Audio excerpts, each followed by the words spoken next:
At the restaurant, I overheard my wife toast to my charity case husband. As her friends laughed, she mocked my grocery store flowers and called me her practice husband, like an ugly starter home. I smiled, kissed her cheek, and drove her home in silence. Hours later, her friends pounded on my door, begging, "What did you do to her?" I show up 10 minutes early to the restaurant. Figured I'd surprise her. It's a fancy little spot in downtown Bend. One of those farm-to-table joints Skylar always drags me to when her friends are in town. The host greets me with a stiff smile. "You with the Skylar party?" I nod. He points toward a private dining area near the back. "Right through there." As I'm walking in, I hear her voice. She's laughing. Loud, fake, the way she does when she's trying too hard. "You guys, to my charity case husband. Keeping him is like doing community service." The table erupts. Then her friend Jessica chimes in. "Girl, you deserve a Nobel Prize for tolerating that loser." My stomach tightens. I freeze just outside the partition. Skylar keeps going. "He bought me flowers today. Grocery store flowers. He still thinks we're soulmates." Another voice pipes up. "Genesis, maybe. Wait till he finds out about Marcus's penthouse." Skylar lowers her voice, but not enough. "Why rush? He's my practice husband. You know, like those ugly starter homes before you get your dream house." I don't move. I just breathe through my nose, heart pounding, but not out of heartbreak. I'm past heartbreak. I am calculating. The table cackles again, full volume. His LinkedIn says happily married. It's adorable. I step around the corner, smile like nothing's wrong, and lean down to kiss Skylar's cheek. "Sorry I'm late, darling. Traffic was terrible." Her face drains of color. I take the seat next to her and nod at her friends. "Cordal, Genesis, Jessica, good to see you all." They mumble greetings, stunned. Skylar tries to recover, pats my arm, and forces a laugh. "We were just talking about, vacation plans. Dinner is delightful." They overcompensate hard, laugh too loud, ask me fake questions like I'm some visiting uncle they forgot to invite. Skylar plays the doting wife, but I watch the tremor in her hand every time she refills her wine. She has no idea how much I heard, no idea what I've known for months. She thinks this is the start of a problem. She has no clue this is the endgame. Let me ask you something. If your spouse called you a practice husband in front of friends, would you play dumb or burn it all down? Comment the city you're from, hit like, and subscribe if you're ready to hear how I flip this betrayal into the most satisfying revenge of my life. We drive home in silence. I don't speak once. She asked me twice if I'm okay. I nod. Just tired. At 9:45 p.m., she's in the bathroom washing off her makeup. I'm in the office, door locked. Inside a folder labeled insurance, I have everything. Screenshots, bank statements, phone records. 2 years' worth of quiet collecting. Voice memos. Photos of hotel receipts. I've been building a timeline, not because I thought she'd cheat, but because I knew she'd underestimate me. Skylar grew up in a mansion in the West Hills. Her dad's got a commercial real estate firm in Portland, and her mom, well, she hosts fundraisers. I came from a double wide in Crescent. My dad drove truck. My mom cleaned houses. I'm not ashamed of that, but Skylar sure was. When we met in college, she called me humble and refreshing. I thought that meant respect. Nah, it meant novelty. And now, 5 years into marriage, she's still living off my stability while fantasizing about Marcus, her father's rising star employee who just bought a penthouse in downtown Portland. I open our shared cloud drive and upload backups. I email copies to myself, to my divorce attorney buddy Ryan, and to my parents. I send a secure email to the mortgage company asking what's required to remove a co-borrower from a loan. At midnight, Skylar knocks. I don't answer. 20 minutes later, she's whispering on the phone, probably calling her cheer squad, the same girls who toasted to my humiliation. Let them scramble. I've already begun. The next morning, I transfer $28,000 out of our joint savings account into my personal account. It's legal. The account was funded by my income. I leave her $2,000. Not because I'm kind, because I want her to see the breadcrumbs and start panicking. At work, I call Ryan. He tells me what I already know. If I can prove adultery, financial deception, and intent to defraud, I'll own the court. Especially in Oregon, where fault still matters in asset disputes. I just need more. So I start digging. Skylar's laptop? She never logged out. Found messages with Marcus. Nothing graphic, but emotionally intimate. Too frequent. Too familiar. Then I hit gold. A group chat between her and her friends. Months worth. Marcus is so much more ambitious than Michael. Timing is everything. I'm not leaving until I know I won't lose the house. I just need Marcus to lock things down first, then I'll walk. She's not just having an affair. She's planning a hostile takeover. I print everything. File it. Then I wait. A week after the restaurant, I tell her I want to refinance the house. Lower interest rates, I say. She barely listens. Just signs the forms. Only, they're not refinance documents. They're quick claim deeds, removing her name from the mortgage and title. She signs every page while sipping a mimosa. A mobile notary watches her do it. By Friday, the house is legally mine. Skylar? She has no clue. She just gave me everything. Saturday morning, I get a text from Cora. Cora, something's wrong with Skylar. She's been acting paranoid all week. Keeps asking what she said at dinner. Please call me. I ignore it. 10 minutes later, phone call. Decline. Again. Decline. Then she sends a final message. Cora, if you don't call me back, I'm coming to your house. Skylar's still upstairs asleep, probably hungover. I step outside and call Cora from my truck. She picks up instantly. Michael, I'm really worried. Skylar's been texting all of us nonstop. She thinks you heard something at the restaurant. Did you? I fake confusion. Heard what? Cora starts rambling. She's panicking. Keeps asking what exactly she said. What exactly you might have heard. She called me crying last night after you had that notary over. Said she had a bad feeling. Oh, we were just signing paperwork, I say calmly. Refinancing stuff. Nothing major. Cora sighs. Well, she's not okay. I think she's scared. I keep my tone friendly. That's weird. She seemed fine to me. Cora hesitates, then drops something big. She told me months ago she had a crush on someone at work. I told her it was probably harmless. No, she encouraged it. I said, enjoy the attention. Michael probably won't even notice. He's, quiet. I let that sting settle in. Then I ask, so what do you want me to do? Take her on a vacation, Cora says. Be more exciting. Reconnect. Vacation? She toast to me being a community service project, and now I'm supposed to take her to Maui? I smile through the phone. Appreciate the advice. Oh, she adds, I'm coming over in an hour, just to check on her. Skylar's downstairs making coffee when I walk back in. Who were you talking to? Work. Her phone buzzes. She checks it and freezes. Then glares at me. Why is Cora coming over? I shrug. She didn't say. Skylar starts furiously texting. An hour later, Cora and Genesis show up at our door like a reality show intervention. I hang back in my office, door cracked. Genesis is first to speak. Sky, what's going on?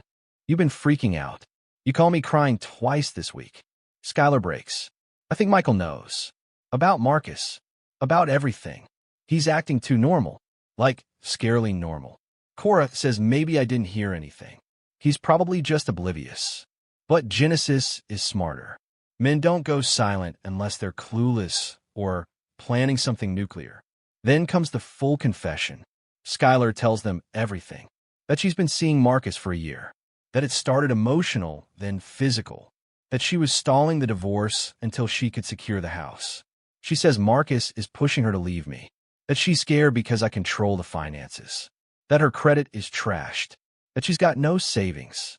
That I handled everything, and she let me, because it was boring. Genesis says, you need to protect yourself. Get a separate account. Talk to a lawyer. Fust. Skylar agrees. I've recorded the entire conversation. Every word. Later that night, she knocks on my office door. Can we talk? Sure. She sits down, all soft-spoken and wide-eyed. Do you feel happy in our marriage? I pause, look her in the eye. Eat dough. I love you. I think we're good together. She starts crying. I love you too. I've been distant, I know. I just want us to get back on track. Maybe counseling. I nod like a man clinging to hope. Yeah, maybe that would help. She smiles like she went around. Meanwhile, I'm thinking, you signed the deed. You gave up the house. You admitted to the affair. You admitted you planned to drain me in a divorce. You're standing in a field of tripwires, and I'm the only one who knows where they all are. By Monday, I'm ready for phase 2.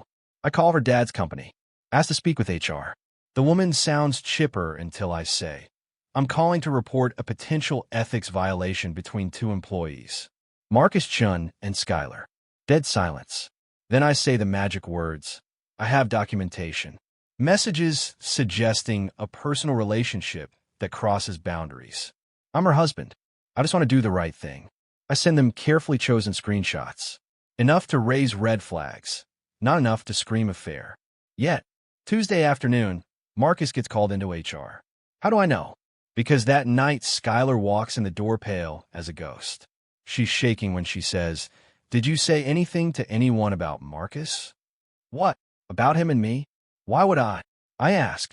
She starts pacing. Someone told HR. He got pulled in today. He's freaking out. Said they're looking into it. I fake concern. That's awful. She clutches her chest. This could ruin everything. What? I ask. If you're just friends, right? She stares at me, eyes full of fear. Then she backs off, says she's going to bed early. She barely eats dinner. I go back to my office and listen to the recording again.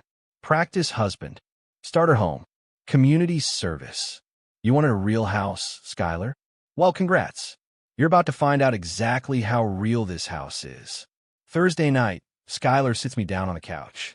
I need to be honest with you, she says. I tilt my head, playing the patient husband role. She launches into a speech about emotional mistakes, says she got too close to a coworker, that it was never physical. She looks so remorseful, I almost laugh. It's over now, she says. Because of everything happening at work, I want to focus on us. I ask, who was it? She whispers, Marcus. I act shocked. How long? She bites her lip. A few months. Lie. Did anything happen, physically? No, she says quickly. Just feelings. Another lie. I nod slowly. I appreciate your honesty. That means a lot. She hugs me, like we just dodged a bullet.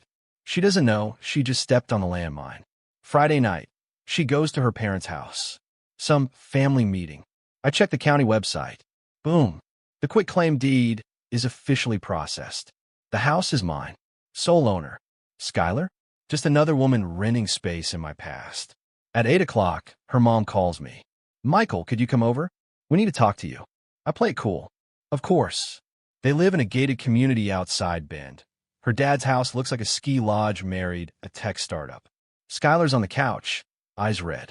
Her dad motions for me to sit. Michael, I want to apologize. I wait. He sighs. I just found out about Marcus. About what's been going on. It's unacceptable. I already fired Marcus this morning. He won't be working for us again. And I told him if he contacts Skylar, there'll be legal action. Skylar's sobbing into a tissue. Her mom looks disappointed. Not in me. In her. Her dad continues. This is a disgrace. I raised her better. I say nothing. Just nod respectfully. He thanks me for being gracious. Says I'm a better man than she deserves. Skylar doesn't speak on the ride home. Just stares out the window. Upstairs, I hear her call Marcus. He doesn't answer. She leaves a voicemail, crying. I'm sorry. I'll fix this. I'll fix everything. Saturday morning, I begin phase 3. I close our joint bank account. $8,000 in there. Half from my bonuses, the rest from her last paycheck. I move everything to my personal account. Open a new checking account in my name only. Update all the bills. She's cut off. I do it all legally. Strategically. She still has her own account. Let's see what she does with it. That afternoon, her mom takes her to lunch. Just the two of them. While she's gone, I log into our shared laptop again. Pull down more group chat screenshots. They're now talking about damage control. Genesis is freaking out. Says her husband is in real estate too, and Skylar's drama is starting to ripple into their business circles. Cora is demanding Skylar fix things. Piper? Silent. The friend group is cracking. Good. Divide and collapse. Skylar returns from lunch looking shaky. Can we talk? I nod. We sit in the living room. My mom's worried. She asked about our finances. About the house. She wants to know if it's still in both our names. I smile gently. Why wouldn't it be? She squints. So, The refinancing was just rates, right? Yup. No changes to ownership? No. She nods, slowly. She doesn't believe me. She's starting to suspect. But not enough to act. Not yet. Exactly where I want her. Sunday night, we're at her parents' house for dinner. Her dad's polite to me. Cold to her. After dessert, he pulls me aside. How are you really doing? I give him the noble husband act. It's been hard, but I believe people make mistakes. I still love her. He sighs. I thought marrying someone grounded would help her mature. She's always been impulsive. Entitled. He pats my shoulder. If this doesn't work out, I won't hold it against you. That's not approval. That's permission. Monday morning, chaos. Skylar's crying in the bathroom. Her phone is open on the bed. Instagram story. Genesis posted something about fake friends who drag you into disasters. Skylar comes out, flustered. She's talking about me. She's blaming me. I ask, what's she blaming you for? She explains. Genesis's husband works with her dad. Now there's gossip. Business tension. Genesis thinks this whole Marcus situation makes everyone look bad. She's turning people against me. Good. Let them eat each other. Tuesday, Skylar's phone rings. Cora. Another fight. Cora tells her to lay low for a while. Avoid their usual brunch spots. Keep her profile down. Skylar throws her phone across the room. Even the cheerleaders are bailing. Wednesday, we have our second therapy session. Dr. Patterson asks how our week was. Skylar breaks. I'm losing everything. My friends. My parents. My husband. My job's on edge. It's like everyone wants me to pay forever for one mistake. Dr. Patterson nods slowly. Are these consequences teaching you anything? Skylar shrugs. I guess people abandon you when things get hard. Wrong answer. Dr. Patterson gently corrects her. Or maybe they're teaching you that integrity matters. That actions have ripple effects. Skylar doesn't respond. I sit quietly. Let the therapist see her unravel. Let it be documented. Every word might be useful later. Thursday night, she opens our online banking. Michael, why is our joint account closed? I walk into the room. Calm. Oh, I meant to tell you. I moved everything into a personal account, just while we work on rebuilding trust. Financial therapists recommend it. She stares at me. Where's the money? In the new account. It's covering bills. Do I have access? You've got your own paycheck, right? What if I need something expensive? We'll talk about purchases like we always do. Her eyes narrow. She's realizing. She has no control. I ask, is something wrong? She forces a smile. No, just surprised. She's lying. But so am I. Friday morning, she leaves early. At work, I check her phone records. She's been calling Marcus again. Long calls. Multiple. She's planning something. Maybe a backup plan. Maybe an escape. Let her run straight into a dead end. Friday afternoon, an unknown number calls my phone. I let go to voicemail. It's Marcus. His voice is shaky but smug. Michael, listen. I think you deserve to know the truth. Skylar's not being honest with either of us. She told me she was leaving you months ago, that you were just baggage. I know you probably hate me, but she's been lying to both of us. Call me back. Man to man. I save the voicemail. Forward it to Ryan. Then I block the number. Later that evening, I casually mention to Skylar, hey, Marcus tried to call me. She nearly drops her wine glass. What? What did he say? Didn't listen. Just deleted it. She exhales fast, like she's been holding her breath for a week. Good. He's trying to cause trouble. I'll talk to him. She runs upstairs. I hear her pacing, then calling Marcus. Her voice is muffled but angry. You need to stop calling him. You're making this worse. We're done. You said you understood that. His voice, faint but firm. You promised me. You said you were leaving him. She's crying now. That was before everything fell apart. My dad. My friends. The house. Everything's ruined. He accuses her of using him. Of ruining his career. She hangs up on him. Then comes back downstairs, pretending like nothing happened. We eat dinner while watching a movie. She barely touches her food. Saturday morning, while she's at brunch with her mom again, I close out the last of our joint credit cards. Update all the auto-pay bills to my name-only accounts. Delete her login access to our budgeting app. When she gets home, she's cheerful, pretending things are normal. I let her pretend. But that evening, a small notification changes everything. The county recorder's office sends out an automated alert. Skylar's public record flag is triggered. She opens her laptop and finds it. A recorded quit-claim deed, showing full property transfer to me. Her name? Gone. She stares at it for a full minute. Michael, what is this? I glance up. What's what? This says I don't own the house anymore. Oh yeah, that was part of the refinance. She looks horrified. What refinance? This was a deed transfer. I nod. The lender required me to hold the property solo. You signed the paperwork. She's trembling now.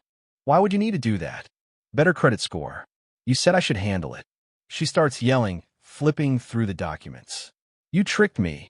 No, I say calmly. You signed everything in front of a notary. I didn't know what I was signing. Then maybe you should have read it. She calls her dad. No answer. Her mom. Voicemail. Then she calls Cora. I can hear her through the phone. He took the house. I didn't know what I was signing. Cora's response? Cold. Why'd you sign something you didn't read? Skylar hangs up. Looks at me, pure rage. I'm calling a lawyer. I smile. Good. You'll need one. 2 hours later, her dad calls back. She hides in the other room, crying and screaming into the phone. When she returns, her face is red and blotchy. My dad says I messed up. Says he's not paying for a lawyer. Says I need to deal with the consequences. I sip my coffee. Probably wise. She stares at me like I've grown horns. Why are you doing this? I shrug. Doing what? Taking everything. Destroying me. I look her straight in the eye. You call me your charity case husband. Your practice husband. Your ugly starter home. She flinches. You made your move, Skylar. This is mine. She runs upstairs. Starts packing. 40 minutes later, she storms out with 2 suitcases and her work bag. I'm staying with friends, she says. Okay, I reply. Oh, and the locks will be changed by tomorrow. She spins around. You can't do that. I can. You're not on the deed. I'll call the police. Please do. She doesn't. She slams the door instead. I stand in the quiet of my home, and press play on the restaurant recording. Her voice echoes through the speaker. To my charity case husband, keeping him is like community service. The laughter, the mocking, the cruelty. I save the file again to a fresh drive. It's time to go nuclear. Sunday, Skylar stays at Cora's. I know because Cora posts an Instagram story with a cryptic caption. Some people don't deserve second chances, especially when they burn every bridge they walk on. The comments? Brutal. Skylar doesn't post at all. By Monday morning, she's texting nonstop, begging to talk, then threatening legal action, then begging again. I reply once. Our counseling appointment is still Tuesday at 6 p.m. See you there. Skylar walks in looking like she hasn't slept in days. Hair tied back, no makeup, swollen eyes. The moment we sit, she unloads. He kicked me out. He stole the house. He tricked me into signing papers. He's been pretending to forgive me just to ruin me. Dr. Patterson raises her eyebrows and looks at me. Is this accurate? I nod. Mostly yes. I've been protecting my financial interests after discovering she had an affair and was planning to leave me while keeping the house. Skylar gasps. That's not fair. Dr. Patterson holds up a hand. Let's slow down. What made you take those steps, Michael? I reach into my pocket and pull out my phone. I like to play something. Skylar's face goes pale. No, Michael, don't. I hit play. The recording from the restaurant fills the room. Skylar's voice, bright and cruel. To my charity case husband, keeping him is like community service. Jessica, you deserve a Nobel Prize for tolerating that loser. Skylar, he bought me flowers today, grocery store flowers. Still thinks we're soulmates. Genesis, wait till he finds out about Marcus's penthouse. Skylar, why rush? He's my practice husband. You know, like those ugly starter homes. Laughter, cackling, cold mockery. Skylar is sobbing before it finishes. Dr. Patterson sits in silence. Skylar, she says gently, do you remember saying those things? Skylar chokes out. I didn't mean them. I was drunk. I was just trying to sound funny in front of them. I speak for the first time in a while. Which part didn't you mean? That I was a loser? That I was your starter home?